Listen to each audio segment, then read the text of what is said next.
नमस्कार, स्वागत है आप सभी का। वक्त हो चुका बहस जरूरी का और मैं हूं आपके साथ बसंत शर्मा।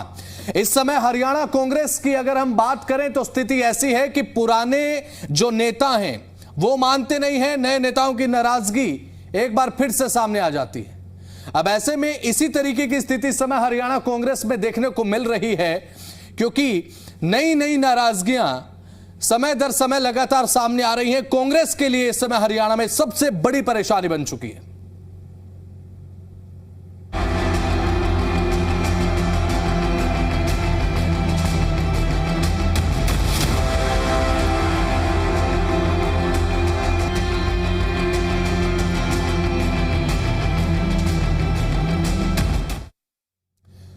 तो हरियाणा कांग्रेस में अब गुटबाजी और अंतरकलह लगातार जारी है, जिसका असर अब पार्टी की संगठनात्मक मजबूती और चुनावी रणनीति पर पड़ रहा है। ये कुछ ऐसे चेहरे हैं जिनकी नाराजगी समय समय पर देखने को मिलती है इनके खिलाफ, भूपेंद्र हुड्डा के खिलाफ। अब ऐसे में चुनावी रणनीतियां बनाते समय पार्टी अपनी अंदरूनी कलह को देखेगी या फिर अपने जो विपक्ष की यानी कि प्रतिद्वंदी पार्टियां हैं उनके खिलाफ रणनीति बनाएगी। विधानसभा चुनाव में मिली शिकस्त के बाद हरियाणा कांग्रेस में नेताओं की बगावत पार्टी को झटके पर झटके देने के काम कर रही है। बार बार पार्टी नेताओं की बगावत और तलक तेवर पार्टी को कहीं ना कहीं अब परेशान तो कर ही रहे हैं, परफॉर्मेंस पर असर पड़ रहा है। कांग्रेस विधायकों की ओर से क्रॉस वोटिंग के बाद ये चेहरे इनमें कुछ ऐसे हैं जो कि क्रॉस वोटिंग को लेकर जो ये सबसे ऊपर की सफ है, ये क्रॉस वोटिंग करने वाले विधायक थे जिनके खिलाफ बड़ा एक्शन भी हुआ। अब लेकिन बात अगर करें तो अब कांग्रेस विधायक कुलदीप वत्स ने हरियाणा कांग्रेस की चिंता को कई गुना बढ़ा दिया।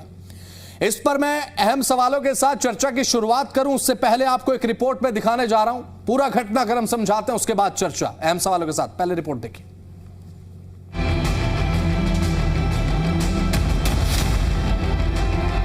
मैंने दो तरह के लोगों से धोखा खाया है, एक वो जो मेरे अपने थे और दूसरे वो जो मेरे बहुत अपने थे। हरियाणा कांग्रेस की कहानी कुछ ऐसी ही है, जिसके अपने ही उसे धोखा दे रहे हैं, बगावत कर रहे हैं, भीतर घात कर रहे हैं और ये अंदरूनी लड़ाई अब पार्टी पर भारी पड़ती जा रही है। विरोधी दलों को चित करने की रणनीति बनाने से पहले हरियाणा कांग्रेस को अपनों की बगावत से पार पाने की रणनीति बनानी पड़ रही है। पार्टी नेताओं में अब गुट और साख का सवाल इस कदर हावी हो चुका है कि अब मतभेद नहीं बल्कि मनभेद उजागर हो रहे हैं। हरियाणा कांग्रेस का एक जख्म भरता नहीं कि कोई अपना फिर से दगा दी जाता है। हरियाणा की राजनीति में एक बार फिर हलचल तेज। कांग्रेस विधायक कुलदीप वत्स ने खोला मोर्चा। अपने ही दल के खिलाफ इशारों में साफ संकेत, 5 मई को बड़ा फैसला ले सकते हैं कुलदीप वत्स ने नई पार्टी के गठन की भी संभावना जताई। दादरी में संबोधन के दौरान कुलदीप वत्स का दर्द छलका। ब्राह्मण समाज को लगातार निशाना बनाया जा रहा है। नफरत की राजनीति अपने चरम पर है। राज्यसभा चुनाव का जिक्र करते हुए अपनी ही पार्टी पर निशाना। उस समय पार्टी ने सही फैसला लिया होता तो ऐसी स्थिति पैदा न होती। हरियाणा कांग्रेस में सब कुछ ठीक नहीं है। इन्हीं कारणों से आज ऐसा माहौल हो रहा है कि आप कहीं भी बैठो, आपसे पूछेंगे आपकी जात क्या है, आपका धर्म क्या है। आप तो इस प्रकार से प्रदेश और देश आगे नहीं बढ़ सकता। और राजनीति, नफरत की जो राजनीतिक है, ये नफरत की राजनीतिक से ना देश आगे बढ़ सकता ना प्रदेश आगे। मैंने आपको बताया, मैं आज आपको दिल की बात बता रहा हूँ कि आज की जो राजनीतिक है, आज की जो राजनीतिक देश में चल रही है, चाहे वो कांग्रेस की राजनीति कर रहा हो, कोई चाहे बीजेपी का हो, चाहे कुछ हो, मुझे इस बात से पीड़ा होती है कि आज की राजनीतिक देश और प्रदेश हित के लिए अच्छी राजनीतिक नहीं चल रही है। ये राजनीतिक कहीं ना कहीं देश और प्रदेश को गलत में ले जाने का काम हो रहा है। चाहे वो कोई भी छोटी राजनीतिक गलत राजनीति कर रहा हो, चाहे मैं इसमें राजनीतिक चाहे कोई कांग्रेस पार्टी का नेता ऐसी राजनीति करता हो, चाहे वो बीजेपी का करता हो, तो मैं इस बात से भी मेरा कई बार बड़ा मन दुखी होता है कि ये जो हमारे जो जितने शहीद थे, जिन्होंने देश को आजाद कराया, आज उनके मन पे क्या बीत रही होगी कि हमने ऐसे इस देश को के लिए कुर्बानी दी। हरियाणा कांग्रेस में जो अंतर्द्वंद चल रहा है उसे देखते हुए कुछ सवाल उभर कर सामने आते हैं। दिग्गजों की साख पर गुटबाजी कितनी भारी, क्यों चरम पर नफरत की राजनीति, हरियाणा कांग्रेस में कितने बागी, कांग्रेस में कितने नेता दिखा रहे तेवर, कुलदीप वत्स क्यों दिखा रहे बागी बोल। क्या ये सिर्फ दबाव की राजनीति है या हरियाणा को मिलेगा नया राजनीतिक विकल्प? गुटों में उलझी हरियाणा कांग्रेस क्या पार्टी नेताओं की बगावत से उभर पाएगी या अपनों की वार सहते सहते कमजोर पड़ जाएगी? ये बड़ा सवाल है। ब्यूरो रिपोर्ट, जी मीडिया। अब जो अहम सवाल हैं वो अहम सवाल आपके सामने रखता हूं। सवाल नंबर 1, हरियाणा कांग्रेस में कितने बागी हैं? सबसे पहला सवाल तो यही है। सवाल नंबर 2, क्या ये सिर्फ दबाव की राजनीति है? क्या ये सिर्फ दबाव की राजनीति है? सवाल नंबर 2 ये बहुत ज्यादा महत्वपूर्ण भी है। और सवाल नंबर 3 ये उठता है, क्या हरियाणा को राजनीतिक विकल्प के तौर पर कुछ नया मिलेगा? ये सवाल भी अहम है और ये अहम सवाल आपके स्क्रीन पर जो चल रहे हैं, इन्हीं सवालों के इर्द गिर्द हमारी चर्चा आज रहने वाली है।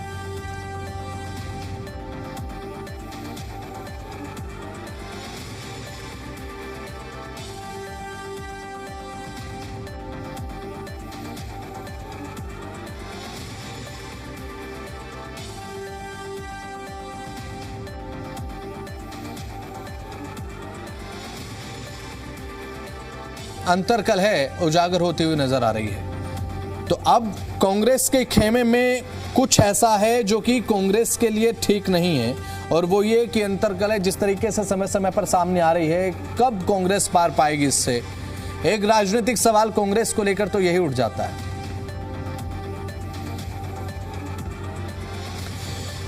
हमारे साथ हमारे विशेष मेहमान जुड़ चुके हैं, चर्चा इनके साथ हम करेंगे।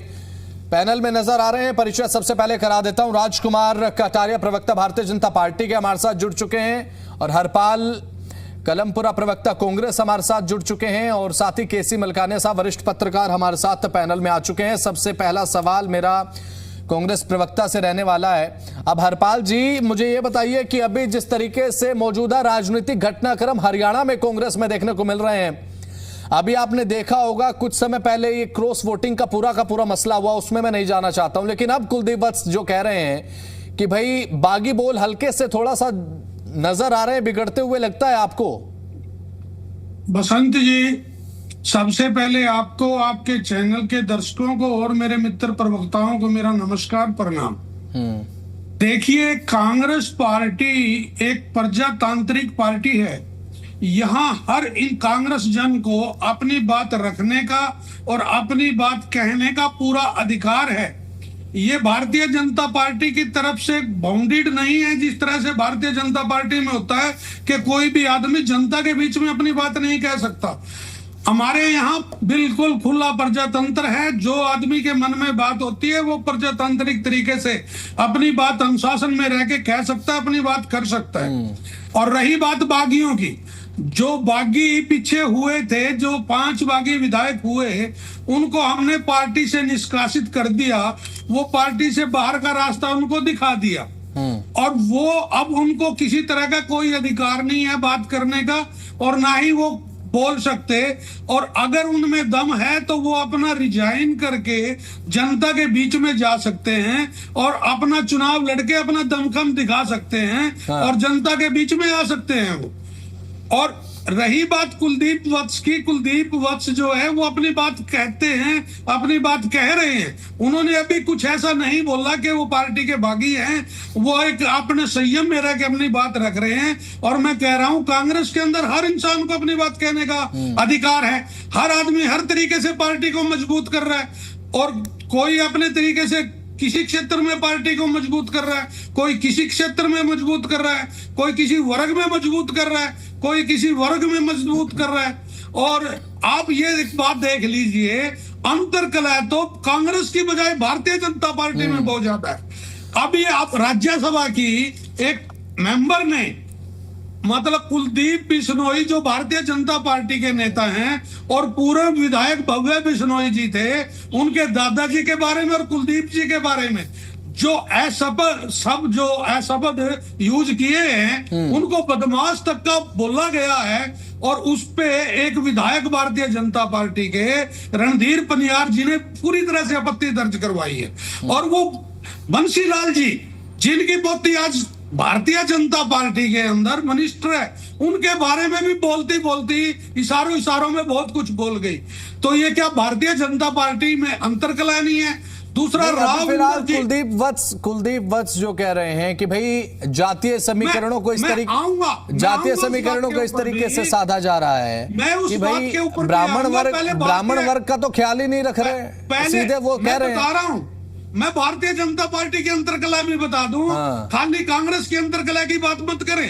अरविंद शर्मा ब्राह्मण है और उनके नहीं बारे में मैं सर मैं तो बिल्कुल भी सिलेक्टेड नहीं हूं। अभी कुछ ही देर बाद आपके जो राजनीतिक साथी है हमारे साथ भारतीय जनता पार्टी के प्रवक्ता, सवाल मेरा उनसे भी होगा, ऐसा नहीं है। मैं कह रहा हूं अरविंद शर्मा ब्राह्मण है, उनकी लड़ाई और मनोहर लाल खट्टर की लड़ाई जगजाहिर हुई, स्टेजों पर धक्का मुक्की तक हुए वो लोग, वो सारी दुनिया ने देखा, सारे हरियाणा ने देखा। और राव वो तो इंद्रजीत सवाल मैं केंद्र भारतीय में जनता मंत्री पार्टी से हैं। पूछ ही लूंगा। मैं आप आ रहे थे कुलदीप वत्स पर, आइए नजर। राव इंद्रजीत केंद्र में मंत्री हैं, हर रोज उनका नरबीर के साथ वो सवाल जो मैं झगड़ा पूछ ही लूंगा, होता है। लेकिन आप एक बार आइए ना जरा कुलदीप वत्स पर, बोलिए ना, थोड़ा बताइए एक बार कुलदीप- दर्शकों को कि कोई दिक्कत ही नहीं है भाई। कुलदीप वत्स जी 5 तारीख को अपना जन्मदिन मना रहे हैं, उस जन्मदिन में अपने वो मनाने के लिए तरह तरह की बातें कर रहे हैं। मैं तो कह रहा हूं कि कांग्रेस जन को हर को अधिकार है, वो अपने मन की बात करेंगे। अभी उन्होंने कोई ऐसी बात नहीं करी कि वो पार्टी का विरोध कर रहे हैं, वो एक अपनी बात कर रहे हैं, मन का विचार कर रहे हैं, अपनी बात कह रहे हैं कि हो सकता है 5 तारीख को मैं अपनी मन की कौन सी बात करूं, अभी 5 तारीख वो बहुत बात दूर है। आपकी बिल्कुल ठीक है, लेकिन होता है ना कि जब आप किसी एक राष्ट्रीय पॉलिटिकल पार्टी से होते हैं, एक बड़े नेता का आपके ऊपर लगा होता है अटैक कि आप एक अच्छे मुखर नेता है, खुलकर बोलते हैं, तो एक पार्टी लाइन होती है कि आपको लाइन नहीं। क्रॉस नहीं करनी है। लेकिन भूपेंद्र- जब कभी कभी वो लाइन क्रॉस भूपेंद्र की सिंह- जाती है तो राजनीतिक सवाल भी उठते हैं, राजनीतिक आरोप भी लगते हैं साहब। ये तो देखिए आप अच्छे तरीके से जानते हैं, समझते हैं। भूपेंद्र सिंह हुड्डा को उन्होंने चाय पे बुलाया, भूपेंद्र सिंह हुड्डा उनके साथ चाय पे गए, इकट्ठे बैठ के उन्होंने चाय भी पी, एक दूसरे से मित्रता की भी बात की।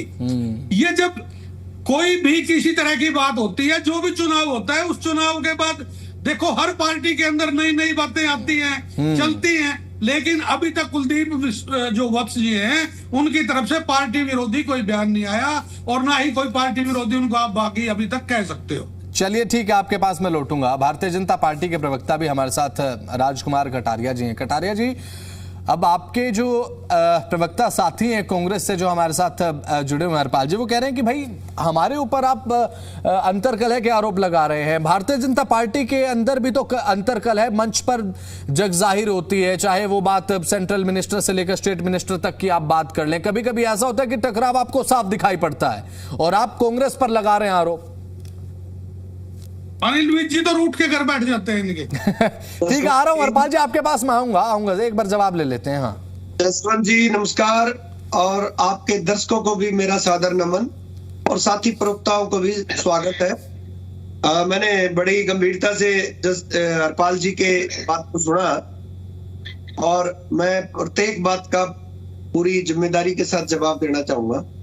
देखिए, इसमें कोई भी शक नहीं है, ये टीवी चैनल पे बैठ के कुछ भी कहते रहे, लेकिन हरियाणा नहीं पूरे हिंदुस्तान के अंदर आज कांग्रेस की जो दुर्गति हो गई है, उसकी प्रमुख वजह यह है कि यहाँ कोई किसी को कुछ नहीं मानता।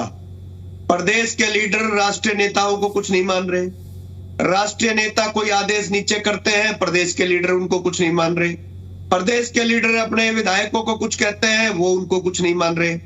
और इसके एक उदाहरण नहीं है, हजारों उदाहरण है। आज ताजा उदाहरण आपको ये कुलदीप वत्स जी के उससे पहले मैं बताना चाहूं, सोनीपत में नगर निगम के चुनाव की अभी जो चल रहा है, उसमें इनके मेयर के प्रत्याशी ने टिकट वितरण के चलते ये कह दिया चुनाव स्टार्ट होने से पहले कि मैं चुनाव नहीं लड़ूंगा, और जब उन्होंने टिकट को फेंक दिया तब जो है कांग्रेस के आला कमान की नींद खुली, और फिर जो है हड़बड़ाहट में इन्होंने टिकटों में रद्दो बदल करके उनको जैसे तैसे मनाया, क्योंकि वो लड़ना ही नहीं चाहते थे। उनको पता है कि उनकी दुर्गति क्या होगी। दीवान जी को, कमल दीवान जी को अच्छे से पता है कि उनको वो कोई ना कोई बहाना ढूंढ रहे थे कि टिकट फेंक के अपनी इज्जत बचा ले, लेकिन अब वो जो है उनके कहने से भी टिकट दे दी गई, और हालात ये है। बात आई हमने हमारे कुलदीप वत्स जी के बारे में, आपने बताया कि आज भी जो स्टेटमेंट दी है, और आप उस दिन की स्टेटमेंट याद करेंगे जिस दिन राज्यसभा का चुनाव हुआ। राज्यसभा के चुनाव में 9 लोगों ने जो 5 विधायक इन्होंने सस्पेंड करे और 4 जो कि अपनी वोट कैंसिल करा के आए, उन 4 विधायकों की मिस्ट्री जो है अभी तक सुलझाई नहीं है। कौन वो लोग थे? जब बाहर आकर के कुलदीप वत्स जी का नाम लिया गया, वो धरने पे बैठे कांग्रेस दफ्तर के सामने और किरकिरी हुई। ऐसे ही वो जो है अपना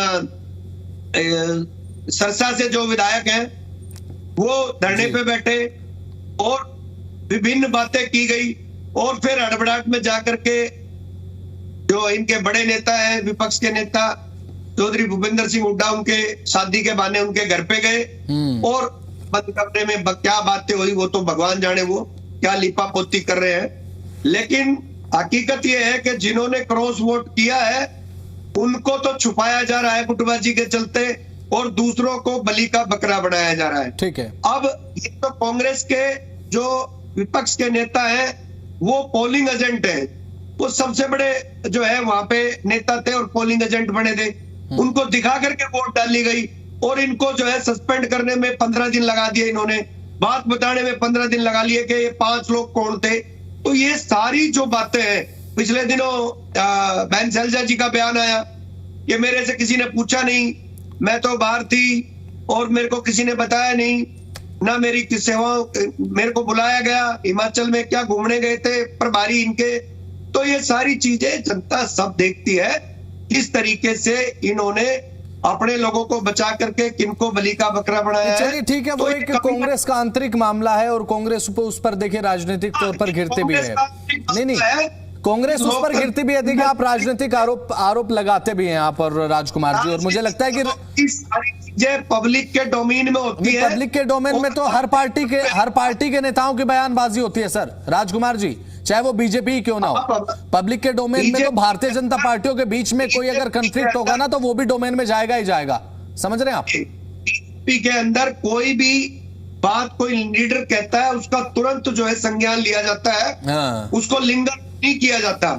अभी हमारी राज्यसभा जो सांसद है रेखा जी, उनके बारे में कोई बात आई कि उन्होंने स्टेज पे चोई भजनलाल जी के बारे में कोई बात कही गई, वो फ्लो में निकली, लेकिन उन्होंने फिर क्लैरिफाई भी किया और बाद में वो आज भी अड़ी है अपनी बात पे, आज भी अड़ी है, वो बोल रही है हमारे तो बड़े नेताओं ने एक बात कही कि ये उनका निजी विचार है और उन्होंने प्रदेश अध्यक्ष जी ने भी उस बात को रखा कि हम ऐसा नहीं करते हैं।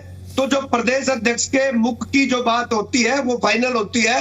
अब वो वहां के स्थानीय स्तर पे, क्योंकि चंद्रमोहन जी और वो उनका राजनीतिक है, तो भारतीय जनता पार्टी के तो प्रदेश अध्यक्ष होती है, हमारे यहाँ अकेला अकेला बोल रहे उसकी कोई नहीं बात होती। क्या तरीके से बात कर रहे हो आप? ठीक है पाल जी सुनिए, जब आप बोल रहे थे मैं बड़ी गंभीरता से सुन रहा था। देखिए राजनीति के अंदर कभी कभार किसी जो ना स्लिप ऑफ टंग होता है और वो किसी फ्लो के अंदर, किसी संदर्भ के अंदर कोई बात निकलती है और वो निकल जाती है, उसके लिए माफी नहीं मांगी। आपके पास मैं लौटूंगा। चलिए ठीक है, ओंकार जी हमारे साथ लगातार आईएनएलडी प्रवक्ता बने हुए हैं। ओंकार जी आपका बहुत बहुत स्वागत है जी दिल्ली एनसीआर हरियाणा पर जी। 5 तारीख को जी क्या बम फोड़ेंगे जन्मदिन वाले दिन? ठीक है राजकुमार जी, वो देखा जाएगा। एक अब ओंकार जी हमारे साथ बने हुए हैं, इंतजार कर रहे हैं कि उनके जो राजनीतिक साथी हैं, प्रवक्ता साथी हैं, थोड़ा सा विश्राम करें तो बोले। ओंकार जी, जिस तरीके से कांग्रेस में अब ये बागी बोल दिखाई पड़ रहे हैं, सबसे पहले हमने देखा कि राज्यसभा चुनाव इसका सबसे बड़ा उदाहरण रहा और उसके बाद अभी फिलहाल जो राजनीतिक घटनाक्रम है, अब कुलदीप वत्स लगातार उनके बागी बोल मुझे नजर आ रहे हैं। और ये केवल मेरी थिंकिंग नहीं है, ये भी मुझे लगता है कि पब्लिक डोमेन में जरूर होगा कि भाई कुलदीप वत्स का किस तरीके से बयानबाजी को लेकर पिछले कुछ समय में स्टैंड रहा है कांग्रेस पार्टी के प्रति। चाहे वो बात कर ली जाए कि भाई पार्टी में बहुत से जयचंद हैं, राज्यसभा चुनाव को लेकर उन्होंने बात कह दिया कि वोट कैंसिल कराए गए थे, ये तमाम चीजें, उसके सीएलपी बैठक में वो नहीं पहुंचे, तो बागीपन अभी फिलहाल कांग्रेस में दिखाई पड़ रहा है। यही सबसे बड़ी आप मानते हैं कि कमजोरी विपक्ष में है क्या? आप क्या सोचते हैं ओंकार जी इस पर? बसंत जी, कांग्रेस में एकजुटता नहीं है, बागी बहुत ज्यादा हो गए हैं, इसमें कोई दो राय नहीं। ये मैं नहीं कह रहा अकेला, पूरे हरियाणा प्रदेश की जनता कह रही है। और इस बागीपन और आपकी आपसी फूट के कारण ही आज जनता परेशान है, हताश है। क्योंकि कांग्रेस कानूनी तौर पर तो 37 विधायक हैं, विपक्ष की भूमिका कांग्रेस के पास है, लेकिन जब प्रश्न करने का समय आता है कांग्रेस वॉकआउट कर जाती है। कांग्रेस कहीं खड़ी नजर नहीं आती। और प्रश्न कौन करता है? इनेलो के 2 विधायक, इनेलो के कार्यकर्ता जनता के बीच में जाकर प्रश्न करते हैं। आज परिस्थितियां ऐसी हैं कि ये कोई कहने की बात नहीं है कि कांग्रेस में एकता नहीं है, फूट है। अगर एकता होती, फूट ना होती, इनका संगठन ठीक से काम करता तो 2024 में बीजेपी का कोई स्थान नहीं था। सत्ता आज कांग्रेस की होती। अगर आज कांग्रेस की वजह से जनता भुगत रही है, 5 वर्ष तक जनता को परेशानियों का सामना करना पड़ रहा है, तो एक आम व्यक्ति से पूछ लीजिए, वो कहेगा इस सारी दुर्व्यवस्था के पीछे भूपिंदर सिंह हुड्डा और कांग्रेस पार्टी जिम्मेवार। लेकिन चलती का नाम गाड़ी है, बीजेपी की गाड़ी चल रही है। ऐसा नहीं है कि बीजेपी में दुर्व्यवस्था नहीं है, बीजेपी में गुटबाजी नहीं है। अभी मैं कटारिया जी को सुन रहा था, वो रेखा शर्मा जी के बयान को कर रहे स्लिप ऑफ टंग। शुक्र है भगवान का स्लिप ऑफ टंग नहीं कह दिया इन्होंने। आप देखिए इतनी बड़ी स्लिप ऑफ टंग होती है। फिर अगर मेरे जुबान से कोई गलत बात निकल जाती है तो मैं तुरंत सॉरी कह देता हूं और कह देता हूं जी गलती से बोला गया। उन्होंने तो कहीं गलती नहीं मानी। और कितनी बड़ी बात कर रही है, कितनी बड़ी बात कर रही है बीजेपी की रेखा सांसद। वो कह रही है कि भजन लाल जी और उनके बेटे जो आरोप लगा रही है वो आरोप भी गलत है। और राजनीतिक जीवन में जो व्यक्ति आज इस दुनिया में नहीं है, चाहे भजन लाल जी हैं, उनके ऊपर ये आरोप लगाना अमर्यादित भाषा है, ये गलत है। और बीजेपी के प्रदेश अध्यक्ष जैसा कि कटारिया जी कह रहे हैं, उन्होंने कहा कि हमारे यहाँ तो आजादी है, उनके निजी विचार हो सकते हैं। तो मैं बताना चाहता हूं, जब राजनीति में सार्वजनिक मंच पर कोई चला जाता है तो उस मंच से कही हुई बात उसकी निजी नहीं होती। उसकी बात कहीं ना कहीं पार्टी की विचारधारा से मेल खाती है। ये बीजेपी करती क्या है? बीजेपी ये करती है कि बड़े बड़े नेताओं को पहले पार्टी में शामिल करा देती है, फिर अपने छुटपैया नेताओं से या किसी एमपी, सांसद, राज्यसभा के सांसद या विधायक से उसकी बेइज्जती करवाती है और ऊपर के नेता उसके भरपाई में लगते हैं। आज अगर देखा जाए तो बीजेपी में गुटबाजी कम नहीं है। आप देखिए अनिल विज जी के हालात क्या हैं। रह रहकर उनके मन में एक ही बात आती है, मैं 7 बार का विधायक हूं, मैं सबसे सीनियर हूं, मैं मुख्यमंत्री के काबिल। कहते हैं मैं मांगता तो कुछ नहीं, लेकिन उनके कार्यकर्ता बार बार कहते हैं कि प्रदेश का मुख्यमंत्री कैसा होना चाहिए, उनकी फोटो लगाते हैं। ये कहीं ना कहीं उनकी हताशा और कहीं ना कहीं उनकी मन की बात, उनकी ठीस वो बाहर आती है। मैं बस एक बात कहकर समाप्त करूंगा। आप देखिए जब गृह मंत्री थे अनिल विज जी, तब सीआईडी विभाग खट्टर साहब ने अपने सामने रख लिया। तो किससे छुपा था ये विवाद? खट्टर साहब का और अनिल विज का विवाद किससे छुपा था? किसी से नहीं। और अब भी जब मुख्यमंत्री नायब सैनी जी को बनाया गया तो विज साहब ने क्या बोला, ये उड़न खटोले में आते हैं। अपने मुख्यमंत्री के बारे में ऐसी भाषा का प्रयोग किया। कहीं ना कहीं असंतोष तो है, इनके बीच में फूट कांग्रेस से ज्यादा है, लेकिन क्योंकि सत्ता है इनके पास और ईडी, सीबीआई, इनकम टैक्स इनका दुरुपयोग है, एजेंसियों का दुरुपयोग है। इनके अपने विधायक और विपक्ष के कांग्रेस के विधायक कहीं ना कहीं डर के साए में। हाँ, तो कांग्रेस के विधायक डर के साए में। केसी मलकानिया साहब, अभी फिलहाल जिस तरीके से घटनाक्रम देखने को मिल रहा है हरियाणा की राजनीति में, तो अभी फिलहाल कांग्रेस में ये जो पूरा का पूरा प्रकरण देखने को मिल रहा है, पहले 5 विधायकों का क्रॉस वोट, उसके बाद अब कुलदीप वत्स के बोल कुछ इस तरीके से दिखाई दे रहे हैं। हालांकि जो कांग्रेस पार्टी के प्रवक्ता वो कह रहे हैं कि उनके निजी विचार हो सकते हैं, हमारी पार्टी में आजादी है, लेकिन एक पार्टी का विधायक किस तरीके से ऐसे बयान दे सकते हैं? हालांकि निजी बयान बता देना ये फेस सेविंग लगता है क्या? सर जी, आपको और सभी प्रवक्ताओं को और हरियाणा की जनता को मेरी सबसे नमस्कार, प्रणाम, राम राम। जहां तक पार्टियों का सवाल है, पार्टियां जो है जब अपने पार्टी के बीच में कोई लड़ाई झगड़ा होता है, दूसरी बात होती है, तो वो कहते हैं ये हमारा आंतरिक लोकतंत्र है, आंतरिक मामला है, पार्टी के अंदर हर एक को कुछ कहने की आजादी है, ये लोकतंत्र है। परंतु जब दूसरे की पार्टी के बीच में होते तो उसको आप कहते हैं लड़ाई झगड़ा, अंतर्कलह है। तो ये तो चलता है, सभी पार्टियों के बीच में है। अब पंचकुला में जैसे नगर निकाय के चुनाव हो रहे हैं तो बहुत सारे भाजपा के जो पूर्व विधायक थे उन्होंने नामांकन दाखिल कर दिया, विरोधी उम्मीदवार के तौर पे चुनाव मैदान में आए और यहाँ तक कि मुख्यमंत्री को स्वयं कमान संभालना पड़ी और वो आज स्वयं पंचकुला में थे और उन्होंने जो बागी विधायक थे उनको बिठाने का काम किया। तो ऐसा होता है, जो सत्ता पक्ष है उसके पास बहुत पावर होती है, बहुत कुछ होता है और वो कुछ ना कुछ कर सकता है, वो मैनेज कर लेता है कि अगर कोई पार्टी में कोई विद्रोह हो तो उसको दबा लेता है। भारतीय जनता पार्टी का रहा है, हर समय ये चुनावी मूड में रहती है और इनमें कुछ अनुशासन रहता है और जहां भी अनुशासन की कमी होती है किसी न किसी तरह उसकी भरपाई कर लेते हैं। परंतु जो कांग्रेस पार्टी है उसमें भी कुछ न कुछ तो कमियां हैं और कमियां क्या, पार्टी में गुटबाजी बहुत ज्यादा है। हाँ। पार्टी का जो राष्ट्रीय नेतृत्व है वो भी कमजोर है, प्रदेश का नेतृत्व भी कमजोर है और इसमें सैलजा गुट है, हुड्डा ग्रुप है, सुरजेवाला गुट है, ब्रजेंद्र गुट। अब ब्रजेंद्र जी यात्रा निकाल रहे हैं, पद यात्रा निकाल रहे हैं, सद्भावना यात्रा निकाल रहे हैं, तो उसमें वो कहते हैं कि मुझे राहुल जी का आशीर्वाद है, उनकी परमिशन से मैंने निकाली है। जबकि इनके प्रदेश अध्यक्ष कहते हैं कि ये उनकी निजी यात्रा है, इससे हमने कुछ नहीं लेना। सीएलपी लीडर कहते हैं, जब उन्हें कहा गया कि राहुल जी आ रहे हैं आप आओगे, कहते हैं राहुल जी आए हम नहीं आते। तो इसमें जो है पार्टी में आपसी जो फूट साफ नजर आती है। और जहां तक स्लिप ऑफ टंग था तो सभी पार्टियों में जो है भाषा की मर्यादा जरूर रखनी चाहिए। जैसे रेखा शर्मा जी जो राज्यसभा की सांसद रहे, पंचकुला में सक्रिय रही, वो यहाँ की राजनीति में रहे, तो कुछ ना कुछ जो है पूर्वग्रह होता है और उन्होंने ये जो भी अल्फाज चौधरी भजनलाल या बंसीलाल जी के प्रति है तो शायद वो भूल गई कि उनके बेटे जो है वो इसमें भारतीय जनता पार्टी में, चाहे बंसीलाल के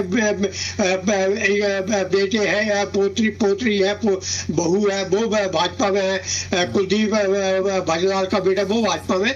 तो कई बार आदमी इस बात को भूल जाता है, पूर्वग्रह से ग्रसित होता है। और अगर आपसे कुछ बात निकले तो स्लिप ऑफ टंग नहीं कहा जाता, आप पूर्वग्रह से ग्रसित है। हाँ। तो आपको सार्वजनिक मंच पर ऐसी बात नहीं कहना चाहिए। ठीक है, भारतीय जनता पार्टी ने कह दिया कि ये उनकी निजी मामला है, निजी विचार है, हमारा कोई विचार नहीं। उन्होंने अपना नाता जो उससे तोड़ दिया और भारतीय जनता पार्टी जो वो इसकी भरपाई कर रही थी। परंतु कांग्रेस में जो है, जैसे आज कुलदीप बख्शी कह रहे हैं कि हम 5 को कहेंगे, तो इसमें कांग्रेस में खुलकर कहते हैं, जो विधायक है उनमें से 1-2 विधायक तो खुलकर समर्थन करने लग पड़े भाजपा का। और जहां तक उनका सवाल है वो विधानसभा में बैठेंगे तो लग बैठेंगे, इसमें वो कांग्रेस से निलंबित है तो उसका एक्चुअली उनका समर्थन जो है वो भारतीय जनता पार्टी को जाएगा, भारतीय जनता के पार्टी के साथ रहेंगे। अगर वो त्याग पत्र देकर जाते हैं, त्याग पत्र वो क्या दे, पार्टी निकाले, ठीक है, पार्टी ने निलंबित किया और निष्कासित कर दे तो भी बहुत सदस्य बन रहे। अगर वो स्वयं त्याग पत्र देते हैं और त्याग पत्र तो उन्हें विधानसभा की सदस्यता छोड़नी पड़ेगी और दोबारा चुनाव में जाना पड़ेगा। और ये जरूरी नहीं है कि अगर चुनाव में जाते हैं भाजपा की टिकट भी मिल जाती है तो भी वो चुनकर आए कि ना आए। तो क्योंकि हिमाचल में ऐसा हुआ है, जब हिमाचल के 6 कांग्रेस विधायक और 3 निर्दलीय विधायक जो उन्होंने राज्यसभा चुनाव में भाजपा का समर्थन किया था, तो वो जब उपचुनाव में गए उन्होंने त्याग पत्र दे दिया और बाद में उपचुनाव में गए तो कुछ कांग्रेस जो विधायक भाजपा के थे कांग्रेस के भाजपा में गए और निर्दलीय विभाग गए, वो जीत कर नहीं आ सके। तो इसका घाटा होता है। तो ये कांग्रेस को सोचना है कि उन्होंने क्या कदम उठाना है और जो निलंबित विधायक है उन्होंने देखना है। जो 4 विधायक जिनके मत रद्द हुए उसके बारे में अभी तक कांग्रेस कोई निर्णय नहीं लिए और पार्टी को अपनी पार्टी को बचाने के लिए ये जरूरी है कि उनको सेव करें, उन 4 विधायकों को बचाएं और जो विधायक 5 निष्कासित किए हैं उन्हें निलंबित करने से अभी तो मेरा ख्याल रोकेंगे और पार्टी में एकजुटता बनाने की कोशिश करेंगे। परंतु अब उनके पास 32 विधायक रह गए, अगर 4 और कम कर दिए जाए तो 28 आ जाएंगे, तो पार्टी की जो स्थिति है वो बहुत कमजोर हो जाएगी। ये सही है कि ठीक कांग्रेस है मनकानिया साहब, आपके पास मैं लौटूंगा। जी। कांग्रेस के प्रवक्ता लगातार हमारे साथ बने हुए हैं और फिलहाल बात अगर करें जो कांग्रेस प्रवक्ता हमारे साथ बने हुए लगातार, हरपाल जी, कुलदीप वत्स को लेकर मैं ये पूछना चाहता हूं आपसे, क्योंकि वो लगातार ये भी कहते हुए नजर आए कि पार्टी में बहुत से जयचंद हैं और कई बड़े नेता जो है वो पार्टी को बेचने में लगे हुए हैं विरोधी गतिविधियों में। अब ऐसे में राहुल गांधी तुरंत कार्रवाई करें। जब इस तरीके के बयान सामने आते हैं, भूपेंद्र हुड्डा कहते हैं कि हम किसी के चुप्पी तोड़ते हुए कुलदीप वत्स को लेकर भूपेंद्र हुड्डा जब कहते हैं कि हम किसी के दबाव में झुकने वाले नहीं हैं, और कुलदीप वत्स सीएलपी बैठक में नहीं पहुंचे और ये कह दिया गया कि भाई जो वोट विरोध में पड़े वो एक अलग बात है, क्रॉस वोट को लेकर जो कैंसिल हुए ये कहा गया कि वोट कैंसिल कराए गए हैं। अब दीपेंद्र हुड्डा के साथ उनका फोटो उन्होंने अकाउंट से हटा दिया। इतने सारे बैक टू बैक कैसे इत्तेफाक आप मान सकते हैं कि निजी विचार उन्होंने सामने रखे? पब्लिक डोमेन में तो सीधा जाएगा कि भाई कांग्रेस तो अभी भी अंतर्कलह से ग्रसित है। देखिए शर्मा जी, जो क्रॉस वोटिंग की बात हुई, हाँ, उसके अंदर वो सरकार ने ही हमारे वोट कैंसिल करवाए। क्रॉस वोटिंग की तो मैं बात ही नहीं कर रहा हूं, मैं कैंसिल वोटों की आप बात कर रहे हैं। कैंसिल वोट सरकार ने कराए, वो तो डाल के दिखा के वोट चले गए, उसके बाद ही तो कैंसिल हुए वो वोट। उस टाइम तक तो वोट सही है, बाद में कैंसिल हो गए। वो सरकार कैंसिल करवा रही है उनको। आपके भी तो नेता वहां पर मौजूद थे। अब वो नेता को दिखा के गए, जब तक वो ठीक ठाक है, कैंसिल तो बाद में कराई है। और नए वहां चुनाव आयोग में जाने के बाद वो जिसको कैंसिल करे थे वो ठीक भी हुई है वोट। ये सरकार बाई हुक और बाई क्रूक इस चुनाव को जीतना चाहती थी और एक प्रोपगेंडा ये चलाना चाहती है कि बागी हैं जो हमारे विधायक ठीक हैं उनको उकसाने की कोशिश की जा रही है कि भैया आपके वोट ही तो ये उन्होंने कैंसिल करा दिए, उन्होंने करा दिए, जबकि ये सरकार का एक सिस्टम था। सरकार के सिस्टम के तहत वो वोट जो है कैंसिल हुए हैं। और रही बात एकता की, भूपेंद्र हुड्डा ने, रही बात भूपेंद्र हुड्डा नेता प्रतिपक्ष भूपेंद्र हुड्डा ये कहते नजर आए कुलदीप वत्स को लेकर कि भाई हम हमारी पार्टी किसी के दबाव में झुकने वाली नहीं है। प्रेशर पॉलिटिक्स कर रहे हैं क्या वत्स? रही बात एकता की, कांग्रेस पार्टी ने अपना संगठन तैयार किया। जिले में हर संगठन तैयार हो चुका है। हमने कैंडिडेट घोषित किए, नगर परिषद के और जो नगर पालिका के, वो सारे के सारे आपस में सभी नेताओं की सहमति से वो घोषित हुए हैं और सारों की जो हमारी कमेटी बन चुकी है। हमारे जो सारे मतलब काम पे सारे नेता लगे हुए हैं। और जैसे कि अभी साथी बोल रहे थे विजेंद्र सिंह अपने तरीके से कांग्रेस को मजबूत करने में लगे हुए हैं। वो राहुल गांधी जी के भी पास गए, राहुल गांधी जी ने अपने तरीके से उनको कांग्रेस को मजबूत करने की बात की, वो अपने तरीके से मजबूत कर रहे हैं। ठीक है, अब एक बात बताओ, राव इंद्रजीत ने 12 विधायकों को बोझ दिया था, क्या वो पार्टी से पूछ के बोझ दिया था? इन्होंने अलग से चंडीगढ़ में अपनी बेटी के यहाँ घर पे बोझ दिया और उनको सारे को जो है बागी बताया गया। उस टाइम भाजपा ने उन पर कार्रवाई कर ली। मैं एक चीज क्लियर करना चाहता हूं साहब, वो ये कि अब जब कुलदीप वत्स अभी तक ना बागी हैं, ना उन्होंने ऐसी कोई काम किया है जो पार्टी विरोधी हो। आप इस बात को भूल जाइए, अभी तक वो किसी तरह से पार्टी विरोधी नहीं है। आगे के बारे में क्या होगा वो भविष्य के गर्भ में है, वो भविष्य बताइए। हरपाल जी मुझे एक बात बताइए, अगर सवाल मैं आपसे करूं कि क्या आप कांग्रेस छोड़ने वाले हैं तो आपका जवाब क्या होगा? मैं एक छोटी सी बात आपसे पूछ रहा हूं, आपका जवाब उस समय क्या होगा? उन्होंने ऐसा कुछ नहीं कहा कि मैं कांग्रेस छोड़ूंगा। नहीं, मैं तो आपसे एक नॉर्मल बात कर रहा हूं सर। मैं अगर आपसे ये बात कहूं कि हरपाल जी क्या कांग्रेस छोड़ने वाले हैं तो हरपाल जी का जवाब क्या होगा? दैट्स इट, एक वन लाइनर में चाहता हूं जवाब आपसे। नहीं छोड़ेगा कोई अपनी पार्टी के लिए, नहीं छोड़ेंगे ना, तो कुलदीप वत्स ये कह रहे हैं कि 5 तारीख को बड़ा फैसला लेंगे इस पर, बताइए। हो सकता है मतलब पार्टी की तरफ से कोई बड़ा फैसला उनके लिए लिया जाए। चलिए बहुत अच्छी बात है, पार्टी को उनको उनकी उन्नति के लिए कोई फैसला लिया जाए। चलिए ठीक है, आपके पास मैं लौटूंगा। एक बड़ी ब्रेकिंग न्यूज सामने आ रही है यमुनानगर से। बीजेपी पर बरसे भूपेंद्र सिंह हुड्डा, बीजेपी की महिला आरक्षण टालने की मंशा है, बीजेपी लोगों को गुमराह कर रही है, कह रहे भूपेंद्र हुड्डा का। जेजेपी INLD बीजेपी की बी टीम, ये सीधे तौर पर भूपेंद्र हुड्डा ने कहा। जेजेपी और INLD भारतीय जनता पार्टी की बी टीम है। हरियाणा निकाय चुनाव को लेकर कांग्रेस तैयार है पूरी तरह से दमखम के साथ। सीधे तौर पर भूपेंद्र हुड्डा का बयान सामने आया। बीजेपी की महिला आरक्षण को टालने की मंशा, ये बात कहते नजर आए और 2023 का जिक्र भी भूपेंद्र हुड्डा ने इसमें किया। JJP INLD Bharatiya Janata party की बी टीम है, तो ये ए टीम और बी टीम की बातें अभी भी हरियाणा की राजनीति में पूरे तरीके से मुखर होकर कही जा रही हैं। और बीजेपी की महिला आरक्षण टालने की मंशा, ये बात भूपेंद्र हुड्डा ने कही है। बीजेपी लोगों को केवल गुमराह कर रही है। और रही बात निकाय चुनाव की, तो हम पूरी तरह से तैयार हैं। सुनवाते हैं क्या कुछ कहा भूपेंद्र हुड्डा साहब ने, सुनिए जरा एक बार।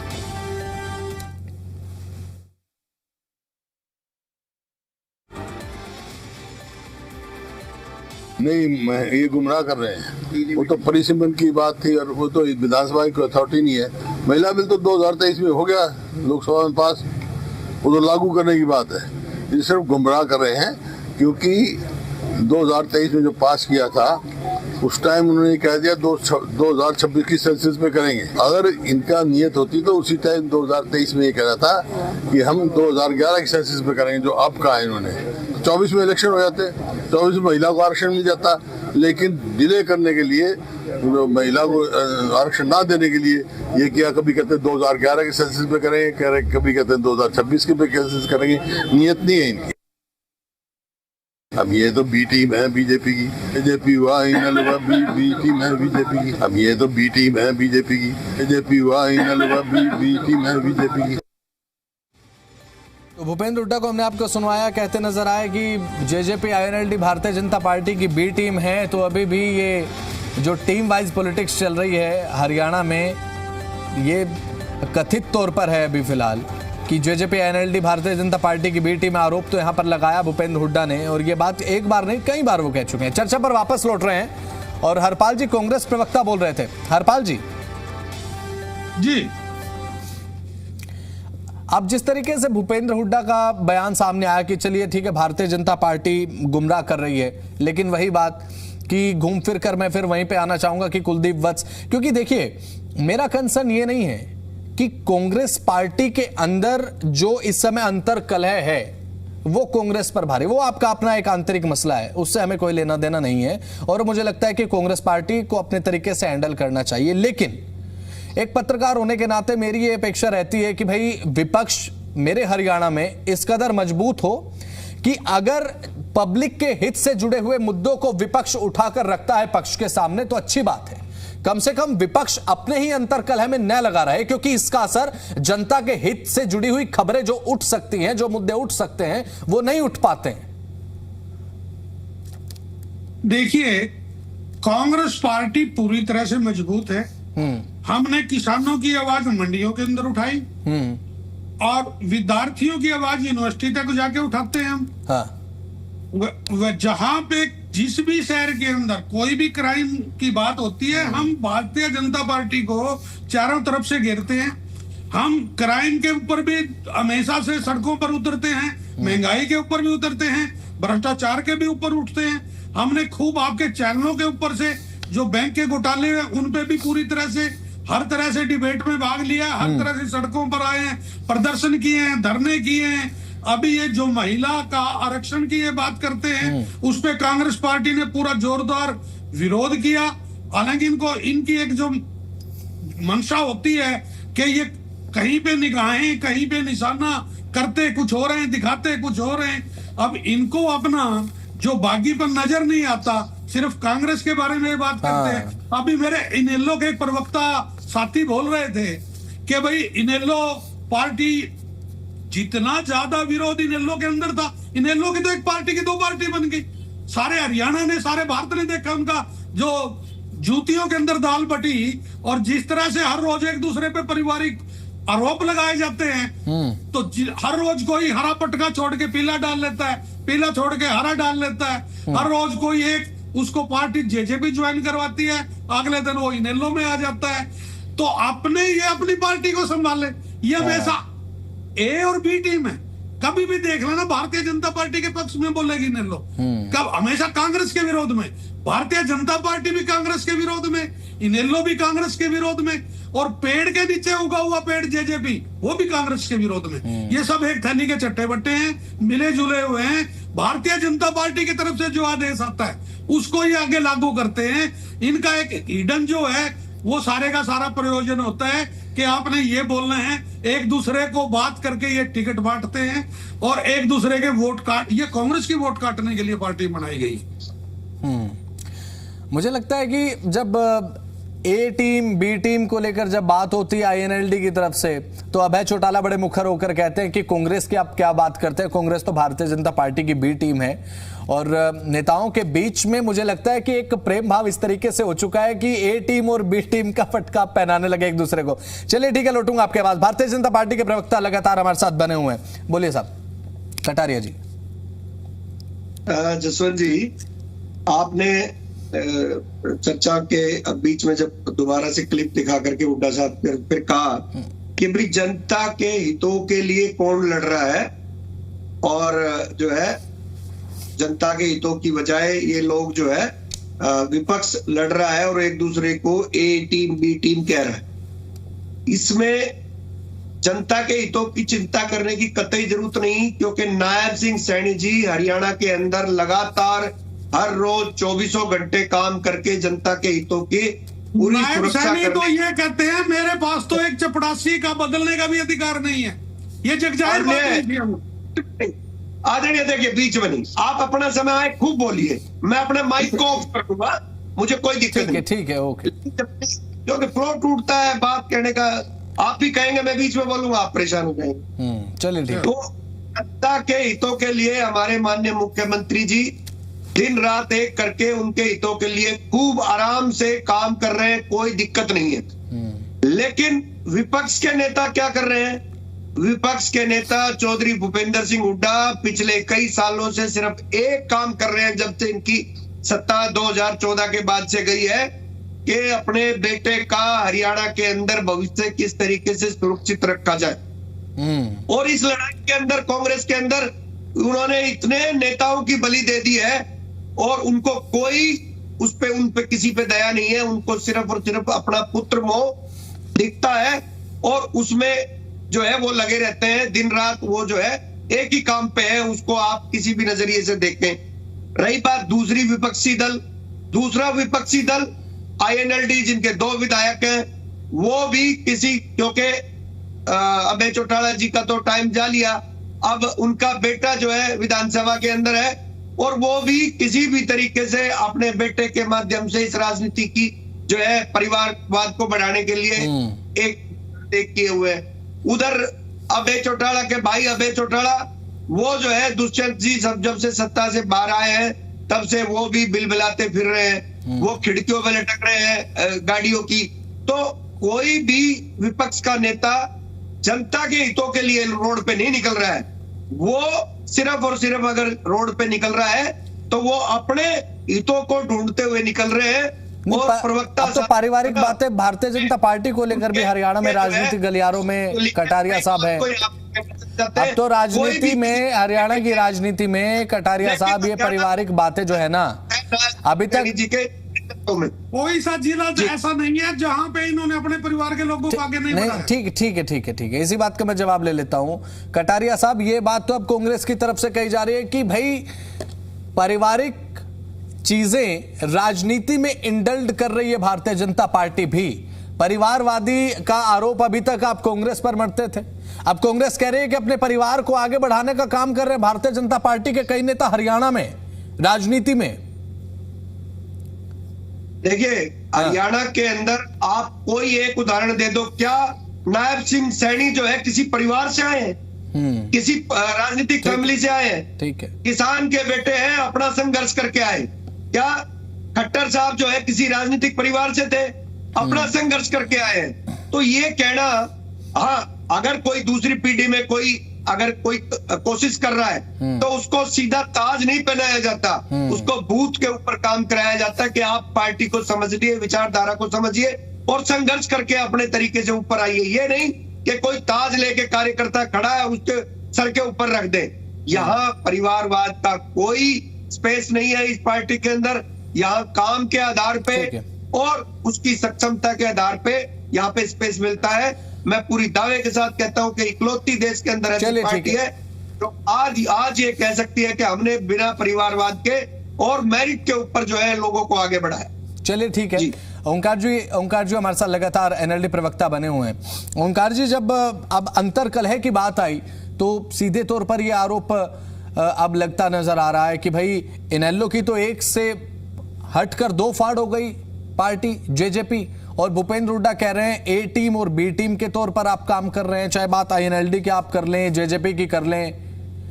भारतीय जनता पार्टी के साथ मिलकर भारतीय जनता पार्टी को यह आदेश देती है, क्रियान्वयन में उसके अब आईएनएलडी लगी रहती है, जेजेपी लगी रहती है। यही कांग्रेस प्रवक्ता कहते नजर आए। बसंत जी, आपकी बात का जवाब मैं दूंगा। पहले परिवारवाद के ऊपर बीजेपी प्रवक्ता की बात का जवाब दे। नहीं, मुझे पता था सबसे पहले आप परिवारवाद की बात पर ही जवाब देने वाले हैं। मुझे पता था तैयारी ओंकार जी ने इसी बात की है। मुस्कुरा रहे हैं कांग्रेस प्रवक्ता, लौटूंगा उनके पास भी। हाँ, बताइए। इनसे ये पूछना, ये कहते हैं कि पहले हम बूथ पे काम कराते हैं। सुषमा स्वराज की बेटी बांसुरी शर्मा को कौन से बूथ का अध्यक्ष लगाया था? राजनाथ का और फिर बेटा। श्रुति चौधरी और किरण चौधरी दोनों क्या किसी बूथ पे काम करते थे क्या? बहुत अफसोस की बात है, इनको अपनी कमियां नजर नहीं आती और अभी आएंगे भी नहीं। अभी 2 साल बाद नजर आएंगे इनको, जब जनता सड़कों पे दौड़ाना शुरू करेगी इनको। और देखिए, जहां तक महिला बिल की बात है, 2 बातें आई मुख्य तौर पर। महिला बिल में बीजेपी ये चाहती नहीं महिलाओं को आरक्षण दे, ये सिर्फ ड्रामा चाहती है। ये दिखाना चाहती है कि मैं ही हूं जो महिलाओं का हित सुरक्षित करती है। 2023 28 सितंबर को राष्ट्रपति की मोहर लगते ही कानून बन गया था। उसको सिर्फ नोटिफाई करना था, जो 16 अप्रैल 2026 को किया गया।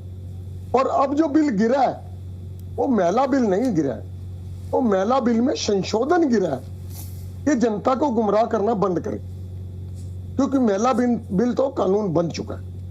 अब उसका संशोधन था जो ये गुमराह करके, जनता को गुमराह करके परिसीमन का बिल पास कराना चाहते थे, उसकी आड़ में। अब सच्चाई विपक्ष को पता लग गई। विपक्ष को इनका गुलाम तो है नहीं, बंधुआ मजदूर तो नहीं है बीजेपी का, अपनी मर्जी से वोट देगा। अब संविधान संशोधन बिल संविधान में लिखा होता है 2/3 मेजोरिटी से पास होता है। बीजेपी को मालूम था इसके पास 2/3 मेजोरिटी नहीं है, फिर बिल लेके क्यों आए? ड्रामेबाजी थी ना। सिर्फ 5 राज्यों में चुनाव हो रहा है, दिखाना था कि हम महिलाओं के साथ हैं। अगर महिलाओं के साथ हो, 21 राज्यों में तुम्हारी सरकार है, 7 राज्यों में महिला मुख्यमंत्री बना दो सुबह, सारे विपक्ष का मुंह बंद हो जाएगा और हम मान जाएंगे तुम महिला हितैषी हो। दूसरा, बंगाल में एक शेरनी है महिला, उसके खिलाफ इनके गृह मंत्री कैसी लैंग्वेज यूज करते हैं और प्रधानमंत्री कैसी भाषा प्रयोग करते हैं। बहुत अफसोस की बात है। अब मैं आना चाहूंगा बी टीम के ऊपर।